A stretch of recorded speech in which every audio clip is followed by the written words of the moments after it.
আসসালামু আলাইকুম। কেমন আছেন আপনারা? আশা করি সবাই ভালো আছেন।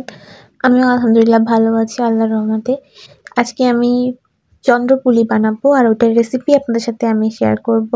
দেখুন আমার বাসার পেছনে এই হরিণটা এসেছিল। কি সুন্দর ঘাস খাচ্ছে। কয়দিন পর আর ওদেরকে দেখা যাবে না। শীত চলে এসেছে।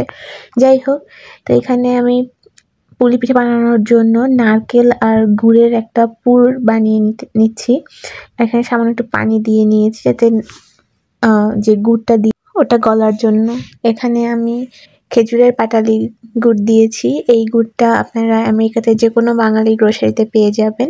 আর এটা কোনো চিনি দিয়ে করা না, একদম খেজুরের রস দিয়ে করা। যেমন বাংলাদেশের গুড়গুলো খেতে গেলে চিনি লাগে, এরকম না। এখানে পুরটা হতে থাকুক আর অন্য পাশে আমি 3 কাপ ময়দা নিয়ে নিয়েছি আর লবণ দিয়েছি। এটা দিয়ে আমি যে পিঠাটা বানাবো তার ডো করব। তো এখানে আমি পানি নিয়েছি। পানিটা যখন ফুটে আসবে তখন আমি এই ময়দাটা পানির ভিতরে দিয়ে একটা ডো করে নিব। ডোটা বেশি শক্ত বা বেশি নরম করা যাবে না, যাতে হাত দিয়ে চাপলে বেশি নরম না লাগে, ওরকমভাবে একটা ডো করে নিব। যখন পানিটা ফুটে এসেছে তখন আমি দিয়ে এটাকে এভাবে ঢেকে দিলাম। আর এই যে যখন পানিটা শুকিয়ে গেল তখন এটা হয়ে গিয়েছে আমার। তো এখন এটাকে আমি একটু ঠান্ডা করে নেব। জাস্ট ঠান্ডা বলতে একটু গরম ভাবটা উঠিয়ে নিব যাতে হাতটা পুড়ে না যায়। আর এদিকে আমার পুরো হয়ে গিয়েছে। এখন সুন্দর করে একটা গোল রুটি বানিয়ে এটার ভিতরে পুরটা দিয়ে আটকে দিলাম।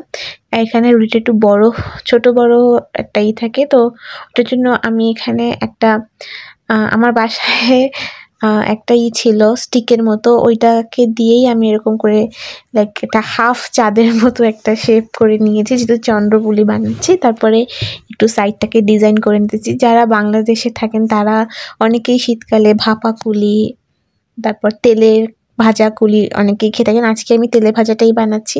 এখানে সবগুলো আমি রেডি করে নিয়ে এখন সুন্দর করে ব্রাউন কালার করে, কি হালকা ব্রাউন করে এটাকে আমি এপিট ওপিট ভেজে নেব। আর ভিতরের পুরটা তো অলরেডি রেডি করাই, তো ওখানে কোনো কিছু নাই যে ভিতরে একটু সেদ্ধ হতে হবে বা কিছু। অনেকে আছে ঝাল পুলিও লাইক করেন, তো আমি আজকে মিষ্টি পুলিই বানালাম।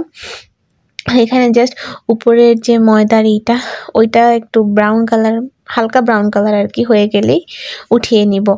এটা আমি এক এক করে সবগুলো ভেজে নিতেছি। দেখুন কি সুন্দর কালার এসেছে, মাশাআল্লাহ, খেতেও অনেক মজা হয়েছিল। আর আপনারাও যদি চান অবশ্যই বাসায় এটাকে ট্রাই করবেন এবং আমাকে কমেন্ট করে জানাবেন যে আপনাদের পুলিটা কেমন হয়েছে। আর শীতকাল তো এসেই পড়েছে, পিঠা খাওয়ার একদম সময়। এই যে এখানে আমি একটু এগুলো ডেকোরেশন করে নিলাম। তো আজকের ভিডিওটা এই পর্যন্তই। ভিডিওটি ভালো লেগে থাকলে লাইক, কমেন্ট, শেয়ার এবং সাবস্ক্রাইব করে আমার পাশে থাকবেন। আল্লাহ হাফেজ। আসসালামু আলাইকুম।